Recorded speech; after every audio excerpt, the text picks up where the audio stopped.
Cada tanto contamos algunas historias que tienen que ver con extravagancias de los médicos, particularmente de los médicos de otros tiempos, que son historias de vendedores de elixir, de sacamuelas, supuestos sabios, y hoy tenemos algunas de ellas, ¿no? Bueno, José Recuero era un español que vivió en el siglo XVIII. Era ciego. Su prodigiosa habilidad como médico era reconocida en Villa de la Mancha, en la zona de la Mancha, y más precisamente en los campos de Calatrava y Montiel. Aseguraban los vecinos de esa región que Recuero era ágil de manos para tocar la vihuela y que podía curar con la música a los enfermos. Lo hacía con jotas, fandangos y seguidillas. A ver una jota.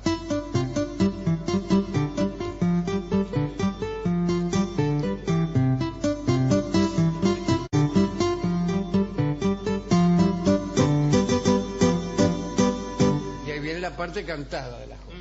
A mí me gusta la jota, la jota que es de Aragón. Pero con más asombro se veía la eficacia del doctor Recuero en el tratamiento de picaduras de tarántulas, productoras de un mal horrible conocido en esos tiempos como tarantismo. El doctor Francisco Cid, miembro de la Academia de Madrid y médico titular del Cabildo de Toledo, escribió un libro para demostrar con curiosos datos que el tarantismo se curaba con la música, del modo que se hacía en la ciudad de Puglia, en Italia.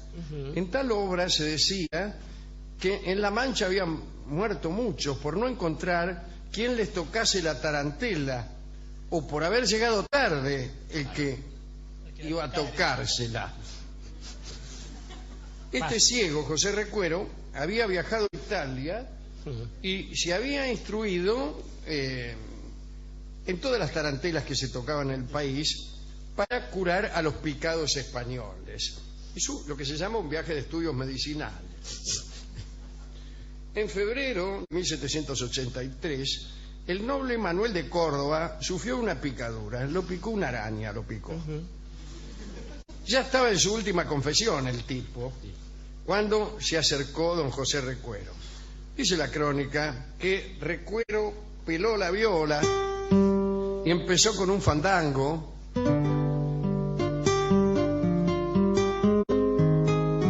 y siguió con otro más, pero el enfermo permaneció quieto hasta que empezó una tarantela. Y el enfermo, Manuel de Córdoba, empezó a bailar con ligereza y sin perder el compás. Parecía el más diestro bailarín. Me acabo de convertir. Bueno, espera, ¿a qué se convirtió? Yo no creía en los milagros, pero ahora creo y me convertí al budismo o a cualquier otra religión.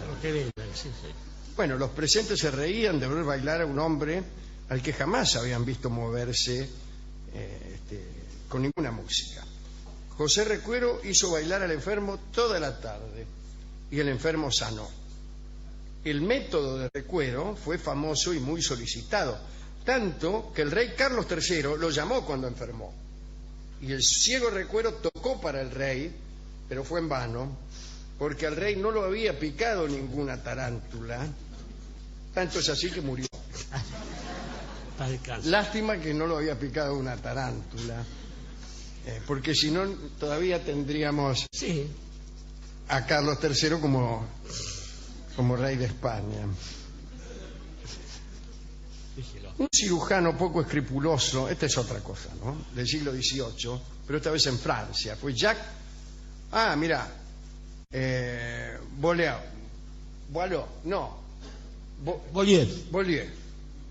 ¿Por qué dudo?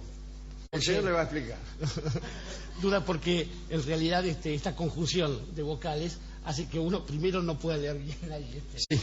No, pero además todos los tipos que se llaman Bolívar. Los que se llaman Boileau, en realidad, tienen sí. que ver con beber el agua, ¿no? Y son demoníacos, y es muy posible que sean estafadores, como beber el agua. Yo tuve miedo de que este Bolívar fuera un chanta de uno de demoníaco. esos tipos, un bevilacqua, Un dringo del ojo al hilo. un agente del demonio. Ahí está. Bueno, este hombre era más conocido por el nombre de Frère-Jacques. Dice que operaba los cálculos hepáticos de un modo sorprendente. Lo notorio en este método de Frère-Jacques es que hacía las operaciones de una forma grosera y muy poco científica. Y era uno de los pocos que se atrevían a hacer esa operación en aquellos tiempos. Sus conocimientos en anatomía eran producto de su antigua profesión. Había sido verdugo. Bueno. Frère-Jacques fue uno de los que diseñó la muerte de Damiens, aquel que había intentado matar a Luis XV. Y digo diseñó porque fue una muerte muy preparada, muy teatralmente preparada, la hemos contado algunas veces aquí. Primero le arrancaron una cosa, después otra, y así. Digo, estas actividades le proporcionaron a aquel hombre profundos conocimientos de anatomía. El mariscal duque de Lorge supo de las habilidades de este hombre y lo hizo llamar. El duque creía sufrir de cálculos hepáticos. Muy cauto, antes de entregarse al cirujano, juzgó conveniente ponerlo a prueba. Entonces se buscaron en París 22 enfermos de cálculos hepáticos, de la piedra, va.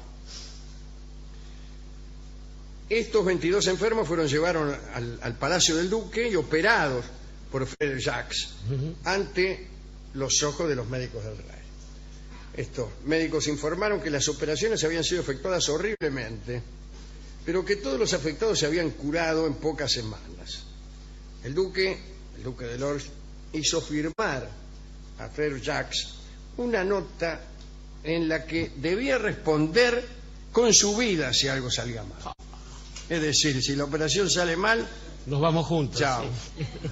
Te matamos. Y el tipo firmó. Y tuvo lugar la operación, que fue un desastre. El cirujano estimó que al duque no le quedaría mucho tiempo de vida y entonces tuvo la siguiente idea. Se le acercó alegremente y le comentó al enfermo que tenía sus últimos minutos de lucidez, o sea que ya estaba por morir. Eso no se lo comunicó. Le dijo que los resultados habían sido magníficos. Y el mariscal, duque de Lorge, se puso contento por un momento y rompió aquella carta que había firmado Frère-Jacques. Y al otro día se murió. Se dice que este hombre, el Frère-Jacques, terminó sus días en Rusia. Última historia. A comienzos del siglo XIX, un médico de Mustang llamado Enrique Cohausang tenía la siguiente teoría. Consideraba que el aire que los pulmones expelían estaba saturado de toda clase de emanaciones, incluso de átomos absorbidos en el interior del cuerpo, y así, de acuerdo con la experiencia, el aliento del enfermo te enfermaba, era infeccioso. Hasta allí todo era más o menos pertinente. Pero Cohausang también aseguraba que el aliento de una persona sana debía contener elementos vigorizantes. Si dicho aliento era inhalado por otros, ingresarían estos elementos vigorizantes a la sangre y todos terminaríamos jóvenes, contentos y felices. Cohausang aseguraba que el más poderoso bálsamo vivificador era el aliento de las muchachas jóvenes, todavía, en lo cual claro, no le faltaba ciertamente razón. ¿Quién no lo sabe? Cohausang decía haber comprobado que al entrar ese elemento esencial en el torrente sanguíneo de un hombre mayor o enfermo, renovaba la sangre cansada y aceleraba el movimiento del pulso. Me gusta sangre cansada. Sí, está bueno. Es una figura poética interesante. Más interesante incluso desde el punto de vista poético que médico. La sangre cansada que llega casi pidiendo permiso, me imagino, ¿no? Además, y que sale de las heridas de mala gana.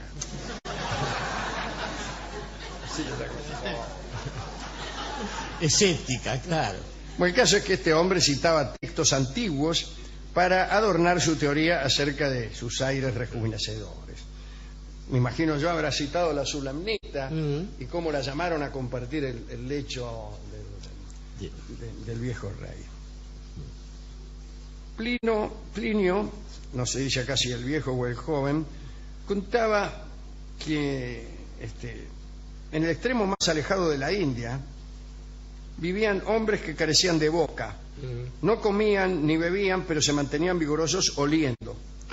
Tenían nariz y entonces olían el perfume de las flores. Y este era uno de los argumentos que esgrimía Khojasan. Las teorías de este hombre tuvieron un éxito efímero. Cuando se publicó una edición inglesa, algunos médicos londinenses aplicaron a sus pacientes el método. Hicieron que los hombres débiles, por enfermedad o por vejez, recibieran el aliento de algunas muchachas que eran especialmente contratadas para ese fin. Debió ser algo digno de verse, me imagino. Estaban todos los tipos ahí medio tambaleándose y las minas. Los resultados no fueron los esperados, dice aquí. Bueno, depende de lo que uno esperara. Quiere decir que los tipos no se curaban. Bueno, en realidad yo justamente hubiera esperado eso. Sí, claro. Así que, bueno, más tarde aparecieron quienes, olvidándose por completo de los fines del tratamiento, pagaban no para curarse, sino porque les gustaba que les soplaran. Pero... Y entonces decían, a ver, hágame soplar un rato que me siento un poco caído. Venía la mina y... No sabemos qué fue del extraño doctor Khojasan. Y así termina esta selección de disparates médicos. Tengo algunos otros, como cualquiera que haya ido alguna vez a hacerse curar algo. Yo no sé a quién quiere dedicar esto usted, pero yo sí. Yo quiero dedicárselo a los médicos argentinos. Incluso quiero dedicárselo a los médicos argentinos. Que son los mejores del mundo, ¿no? En todas partes del mundo reclaman médicos argentinos porque reconocen su capacidad. No solo los médicos argentinos son los mejores del mundo, sino que los enfermos argentinos también son los mejores del mundo y son solicitados por todos los hospitales de los 5 continentes. Triunfan en todas partes. Pero sí. Los enfermos argentinos. Los enfermos argentinos, los médicos argentinos... Las bacterias argentinas, claro, los parásitos. Y los argentinos en general. Los argentinos triunfan en todas partes. Algo descubren siempre. Bueno, eso es todo. A ver, yo había pensado, Alejandro, en un principio aludir a un par de amigos de este programa, San Germán o Cagliostro, José Bálsamo, que se dedicaban a esas cosas, y después me pareció que ya habían sido transitados por allí. Y en realidad, pensé en el comienzo, en lo que usted decía al comienzo del programa, y dije, a ver, tomemos por caso una ciencia humanística, la historia, ¿no? La historia tiene 2 elementos, que son la heurística y la hermenéutica. La heurística consiste en juntar cosas que le permitan no decir algo, y la hermenéutica consiste en interpretarlas. Claro. Bien, esto en general es aquello en lo que debería consistir la medicina. Usted toma un cacho de sangre, por ejemplo, y según la interpreta, la resuelve. Lo que no ha visto en general la gente es que hay otra disciplina que Schopenhauer describió largamente, que es la erística, que es el arte de tener siempre razón. Y ahí, por supuesto, es un arte engañoso, pero permite que uno, en base a pruebas documentadas y en base a una interpretación adecuada, pueda demostrar que tiene razón en aquello que está diciendo.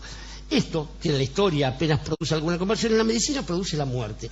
Y sin embargo, basta con que una vez esta cuestión fracase o no se cumpla o el azar determine que la consecuencia... la famosa falsación de Popper. Exactamente. Bueno, en eso consiste la falsación de Popper. Cuéntelo ahí. Basta que una vez no se cumpla lo establecido en una teoría para reputarla falsa. Bien. Entonces, perdón, la falsación consistía en someter una teoría cualquiera a unas pruebas tales que si no las pasaba era porque era falsa.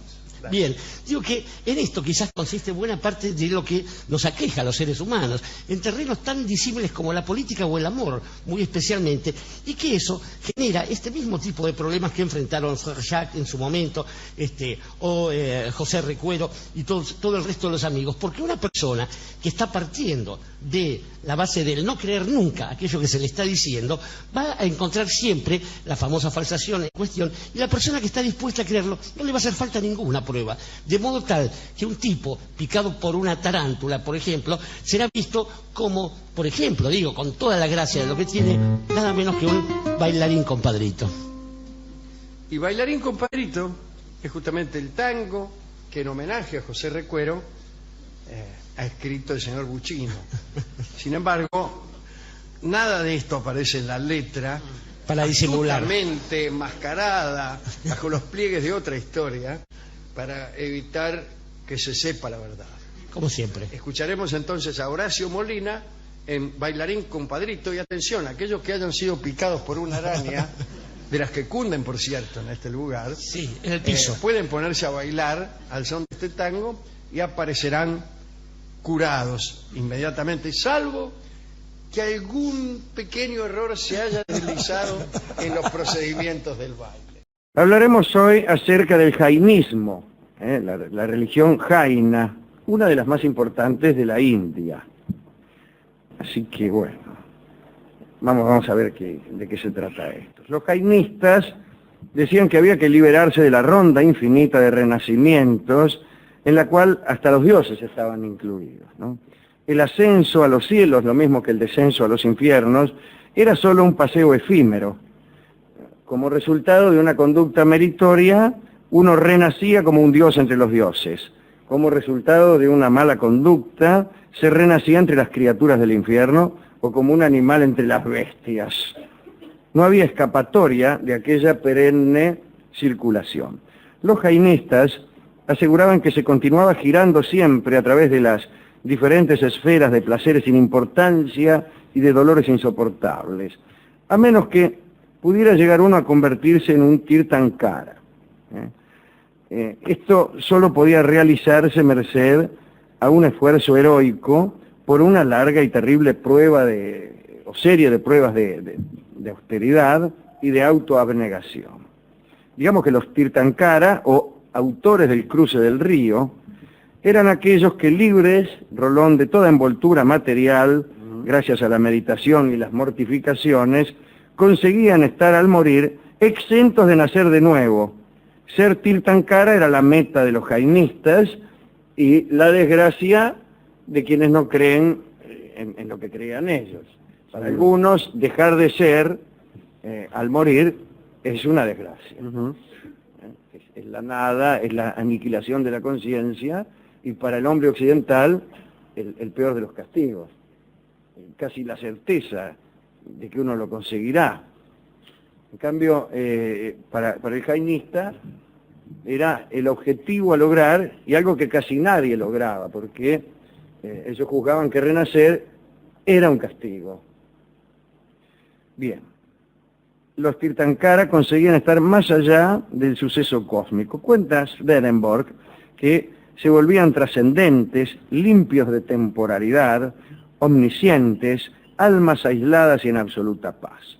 Agrega Swedenborg que el jainismo vino a solucionar un inconveniente al arte biográfico, puesto que al menos alguna existencia llegaba a determinado fin. Es decir, si los Tirthankara terminaban de existir, era posible la biografía.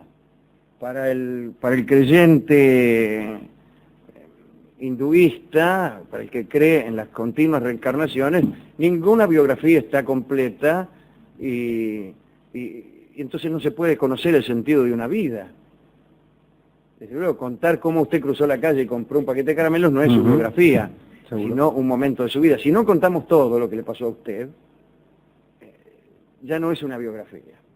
Entonces los hinduistas sostienen que no hay manera de ejercer la biografía, salvo que en algún momento, salvo de aquellas personas, por ejemplo los Tirthankara, que en algún punto terminan su existir. Entonces yo, bueno, fenómeno. Fulano de tal, el Tirthankara hizo esto y aquello. Bien.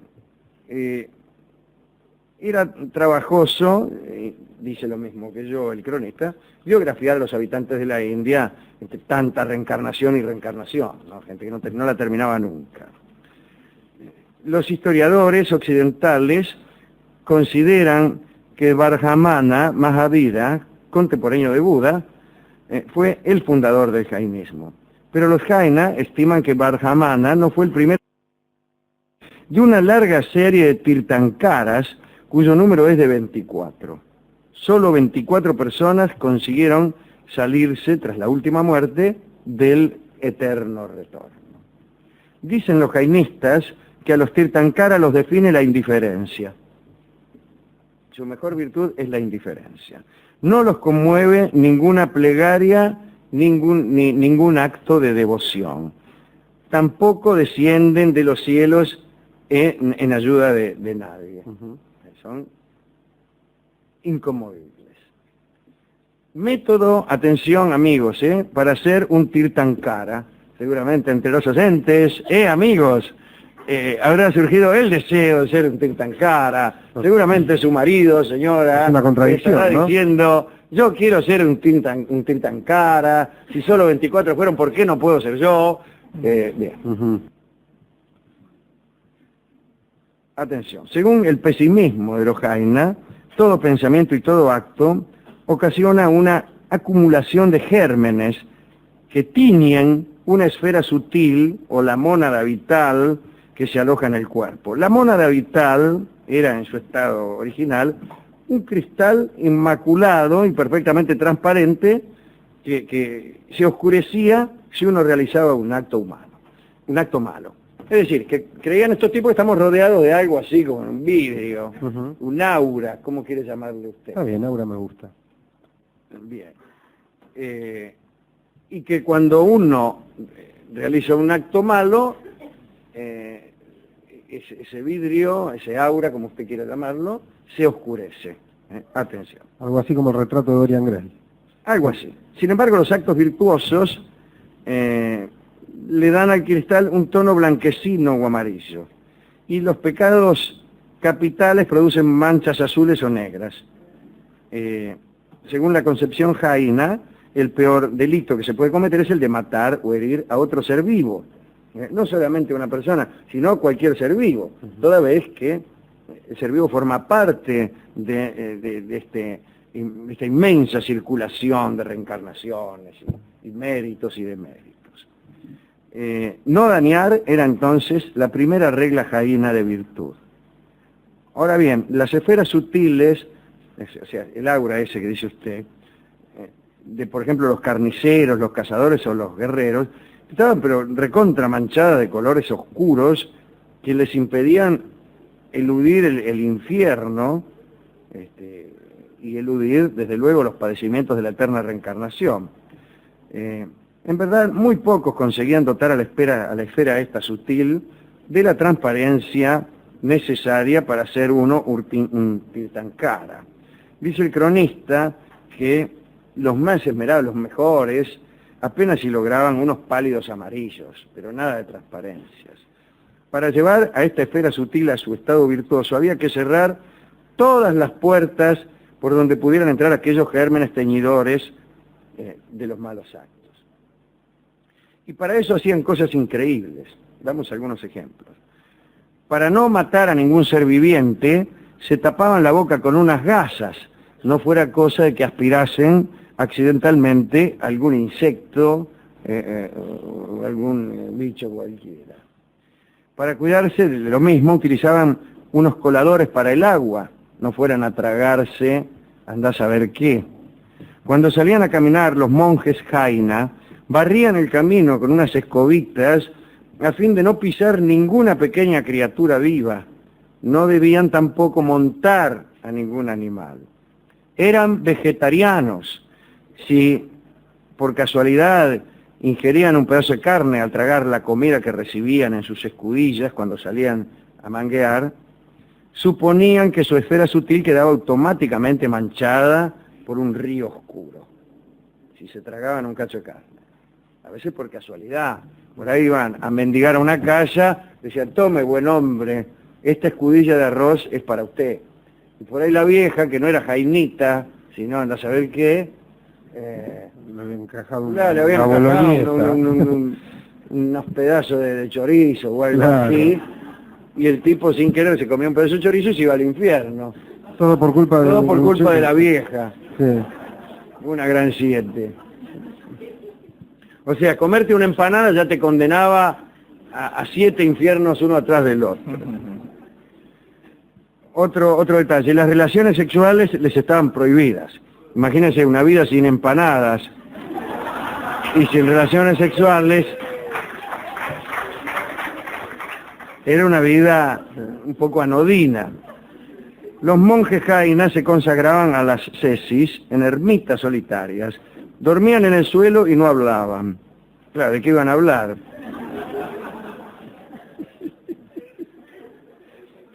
Para evitar todo encuentro humano, finalmente, tocaban una caracola que señalaba, una trompetilla, ¿no?, que señalaba su presencia allí.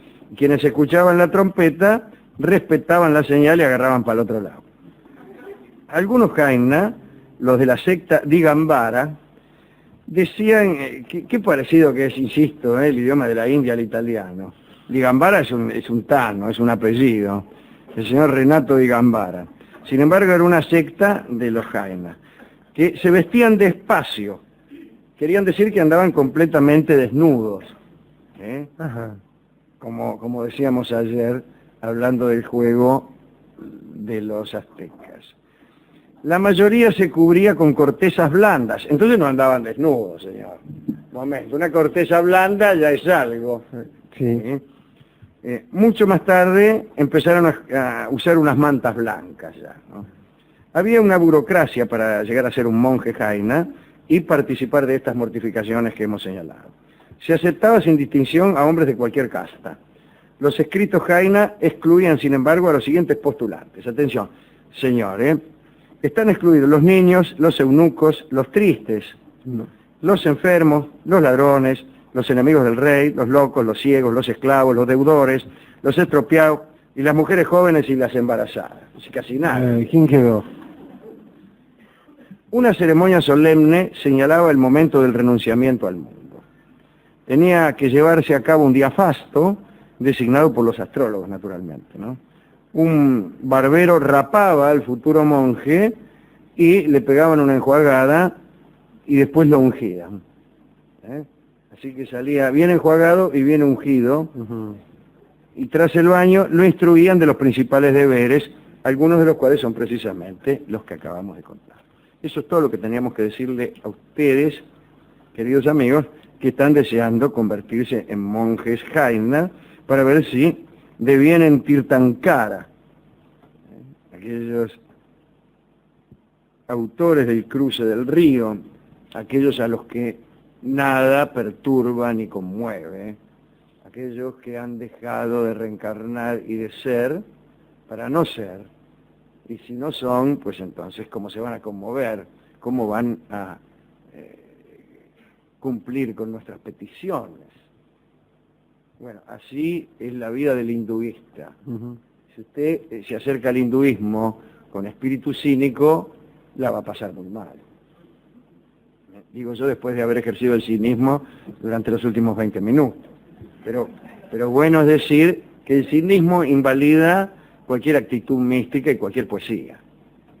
Quevedo, leído con tonito socarrón y haciendo comentarios laterales y comparaciones indecorosas, es también una cosa que mueve a risa. Así que si usted quiere ser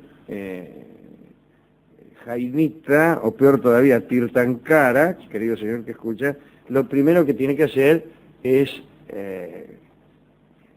abandonar por un momento la incredulidad y dejarse de sí mismo. Ahora, sin cinismo, sin sexo y sin empanadas, imagínense lo que podría ser la vida de cualquiera de nosotros. No es una religión como para nosotros. Nada, No, paso, nada. No. Así que no podíamos estar acá. me voy a ir a otras religiones más compadres, donde haya mucha empanada, mucho ser, Sí. y así, Y etcétera. etcétera. Y hemos tenido cinismo acá, tenemos empanadas atrás. Sí, Nos y falta. después vamos a ver cómo anda. Vamos a ver cómo termina el programa. Ya. Ojalá leíamos. Bueno, que Dios se acuerde de nosotros. ¿Qué está el rolón? ¿Qué está el rolón? Bien, hemos ido al discotecario, que es verdaderamente un jainita. ¿Ah, sí? Sí. Así que no hace nada y duerme en el suelo, en el suelo de la discoteca. Y le pedimos un disco sobre el jainismo y toda vez que se trata de evitar el eterno retorno, nos han proporcionado una milonga que habla del eterno retorno. Ciertamente, es la bellísima milonga Tu Vuelta, que va a cantar Nelly Omar. Adelante. Hablaremos de Espartaco, de modo que convendrá situarse en el año 73 antes de Cristo. Espartaco había nacido en Tracia. Tracia quedaba donde hoy queda Bulgaria, allá por el lado, como quien va para el Mar Negro, ¿no? A lo mejor era pastor, pero no sabemos. Creo que es una conjetura, hija de cierto prejuicio acerca de las nacionalidades, y cuando se habla de los tracios, conviene pensar que el tipo nacido en Tracia, ¿qué otra cosa se iba a dedicar? Ingeniero, no, bueno, pastor. Pero en algún momento se enroló en algún ejército, después se hizo desertor, esto sí ya se sabe, no es que todos los búlgaros sean desertores, y se convirtió en bandido. Cayó prisionero y lo vendieron como esclavo. Y fue vendido al señor Cneus Lentulus Batiatus, que es un lindo nombre, que era un lanista, es decir, un entrenador de gladiadores. Tenía una escuela de gladiadores en Capua. Y él fue el que compró a Espartaco porque lo vio musculoso, un poco parecido a Kirk Douglas,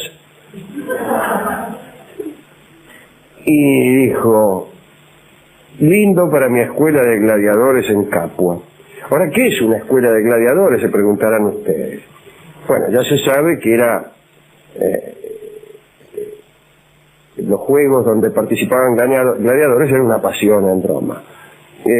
Esto empezó de una antigua costumbre romana del tiempo de la República, que consistía en sacrificar prisioneros ante la tumba de los soldados más valientes. Después ese sacrificio se convirtió en un combate que se realizaba delante de esas tumbas, y parece que asistía mucha gente a ver esos combates, que todavía revestían una forma ceremonial, ¿no? Pero hay que decir que la mayoría de las veces terminaban con la muerte de alguno de los participantes, o de todos, llegado el caso. Pero se pensó entonces en independizar esas luchas de la costumbre ceremonial de homenaje, ¿no? Y en los últimos tiempos de la República los combates tenían mucho éxito. En el 264 a.C. tuvo lugar el primer combate de gladiadores en el mercado de los Matarifes. Es decir, todavía el lugar es medio extramuros. Después en el foro. Después construyeron unos edificios de madera para hacer los combates, y finalmente los anfiteatros de piedra que todos conocemos por su larga difusión. En el comienzo de estos juegos todo se reducía a enfrentar a esclavos. Más tarde empezaron a emplear soldados prisioneros. Cuando Roma empezó a expandirse cada vez más y a tomar gran número de prisioneros, se les ocurrió utilizar a los soldados más fuertes que caían prisioneros para adiestrarlos y hacerlos pelear en los anfiteatros.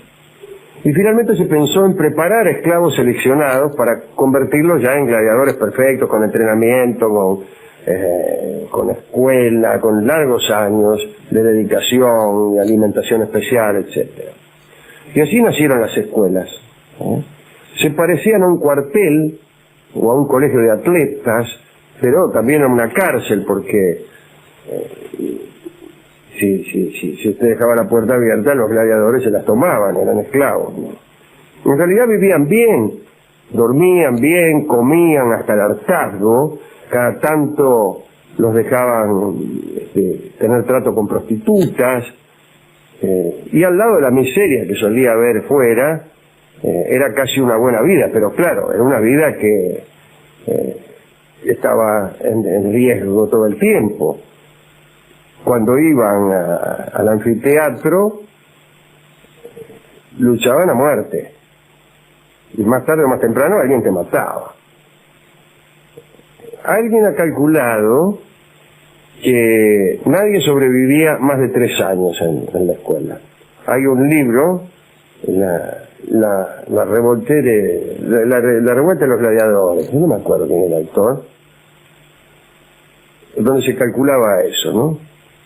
3 años, más o menos el término medio de vida de un gladiador exitoso, ¿no? Imagínense, uno medio mamerto, por ahí lo liquidaban el primer domingo. Había 4 clases de gladiadores, según su estilo de lucha y el armamento que viniera a utilizar. El mirmillo usaba una lanza, un casco, un escudo galo se llamaba, y llevaba el pecho y las piernas sin protección.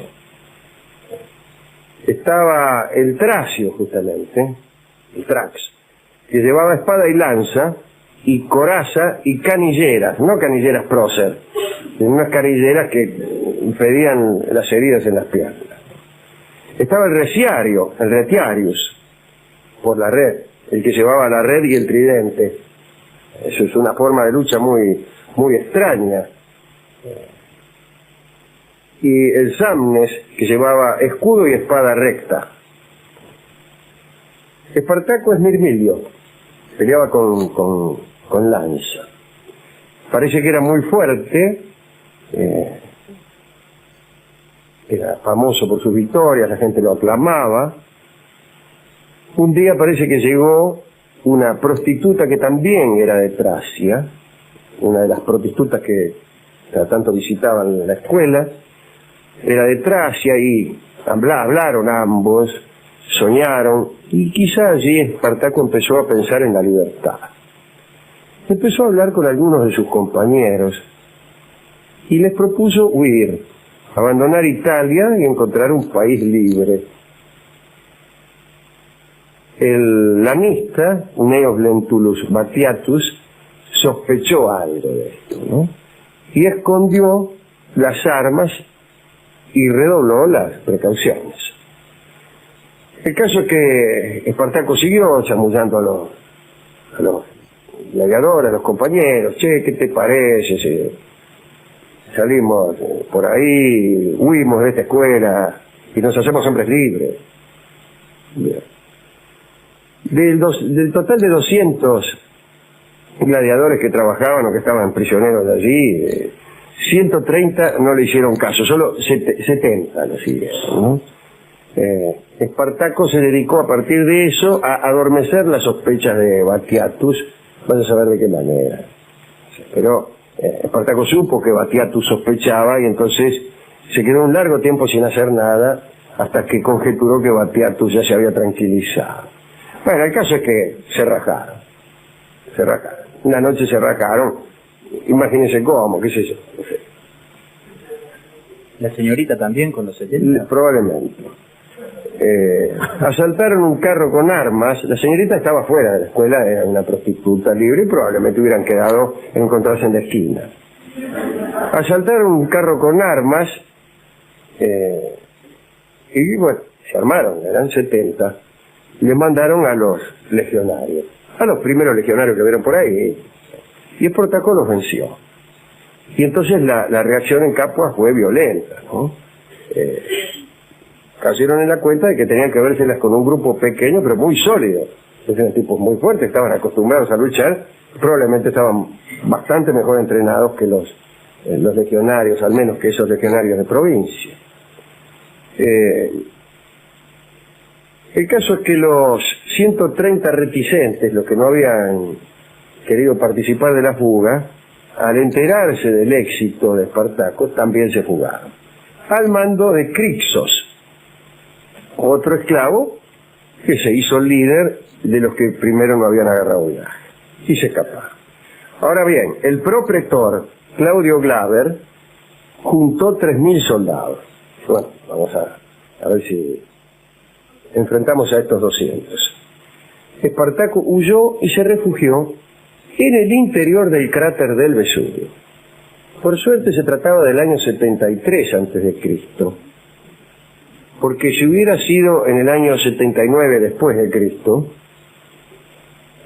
el Vesubio hubiera entrado en erupción y la hubieran pasado muy mal. Imagínense, te huye de los legionarios romanos, se esconde para que nadie lo encuentre en el cráter del Vesubio y el Vesubio entra en erupción. Hay que tener mala suerte. Por suerte Te tocaba, hermano. faltaban en realidad 150 años para esa erupción. Fue verdaderamente una elección afortunada la del Vesubio. Pero el propretor Glaber puso sitio al cráter del Vesubio. Y los esclavos, utilizando sarmientos de vides, trenzaron unas escalas y se descolgaron por una pared muy escarpada, allí donde menos se preveía, y encontraron al ejército dormido, al ejército sitiador. Mataron a casi todos los soldados y huyeron, llevándose reservas de carne, vino, trigo, vituallas, todo. Bueno, ahí empezaron a hablar las malas lenguas de la hazaña y empezaron a huir esclavos de algunas fincas del campo para sumarse al grupo. Algunos, antes de huir, tomaban la precaución de asesinar a sus amos para evitar las persecuciones desagradables que esta omisión, la omisión de este acto podría desencadenar. Imagínense, si uno no asesina al amo luego de escapar, el amo a lo mejor te corre. Bien, esa era la idea que tenían Tomar algo de la heladera, los esclavos, exactamente. Y al cabo de un tiempito ya sumaban miles.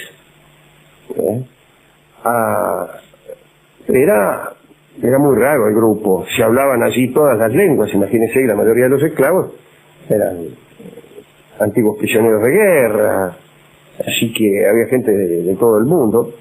Y ya se le había sumado Crixos, aquel que escapó con el segundo grupete de 130. Espartaco impuso una disciplina implacable en todo aquel grupo.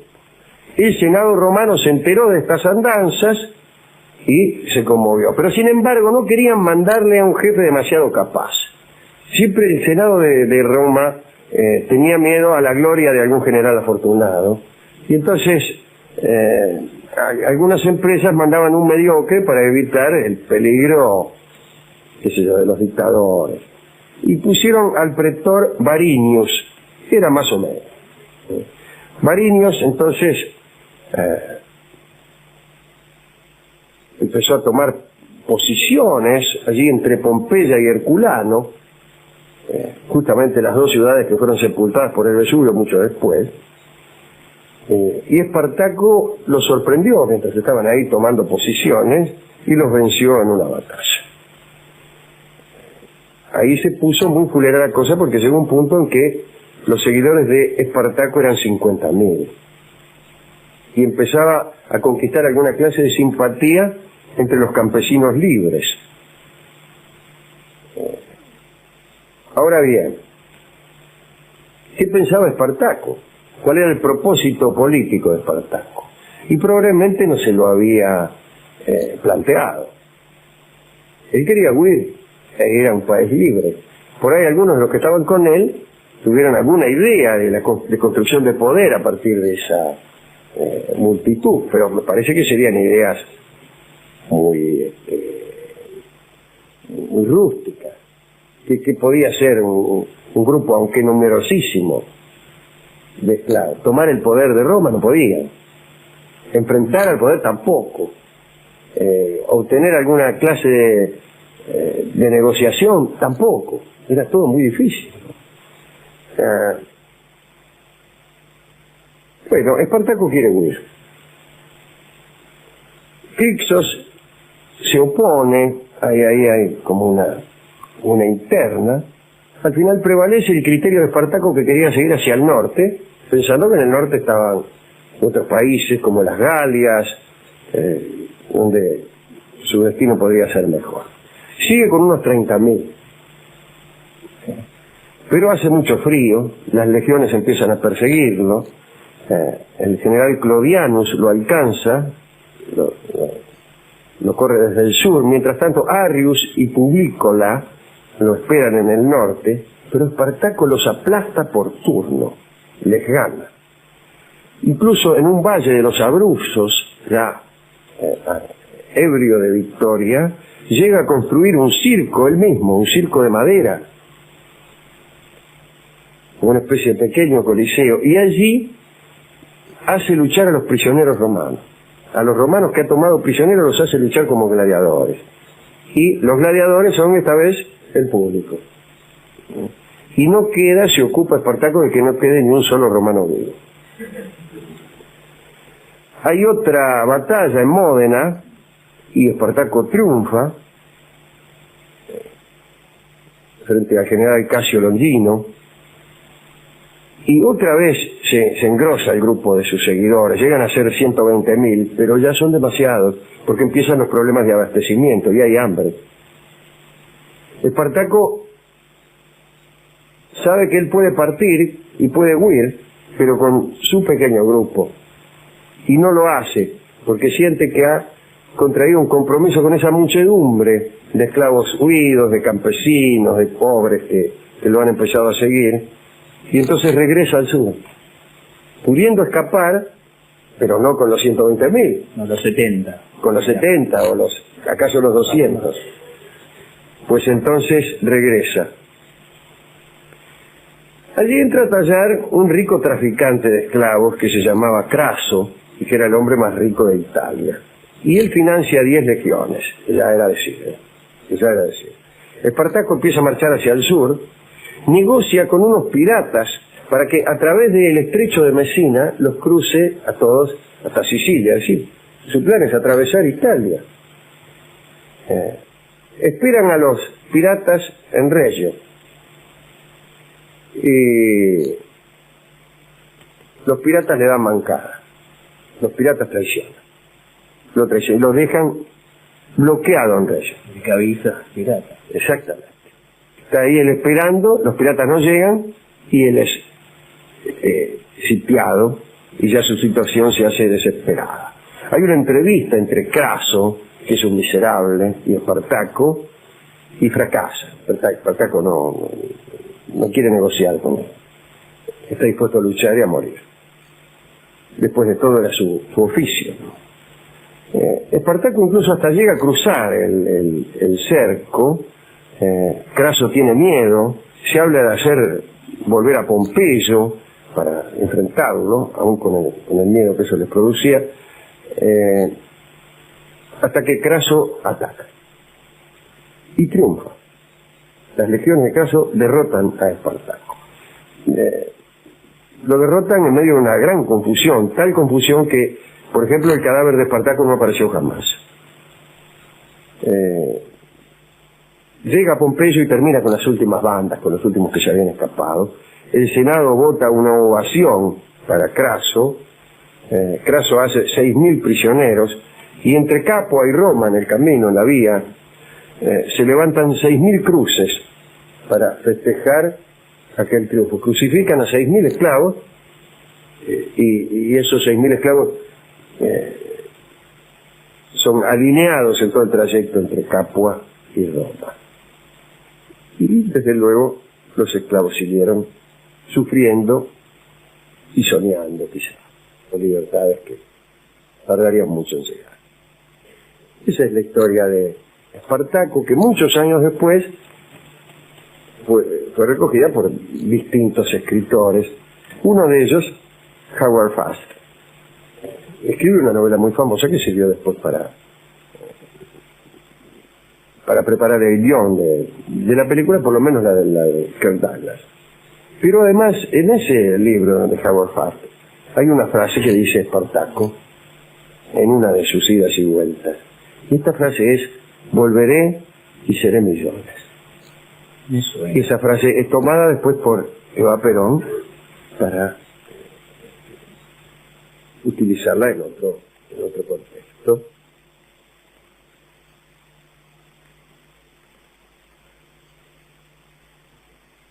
Con otro sueño, parecido quizá a otro. Bueno. ¿A quién dedicar esto? Le preguntaríamos a Rolón si pudiéramos hablar por teléfono con él. Si quiere lo llama. Aquella esclava, seguramente, porque él siempre quiere quedar bien con las damas de la charla. La perdimos en el La hemos perdido. Seguramente Hollywood la recuperó, porque naturalmente tiene que haber alguna figura femenina protagónica. La imaginamos muy bonita. La imaginamos muy bonita. No me acuerdo quién era, pero Deborah Kerr no hubiera estado mal, o a ver si alguno se acuerda quién era la compañera de Kirk Douglas en Espartaco. A ver si me acuerdo yo. Sí, ¿cómo? No creo que Susan Hayward, pero ¿cómo se llamaba esta morocha tan linda que hizo también de Isabel de Inglaterra?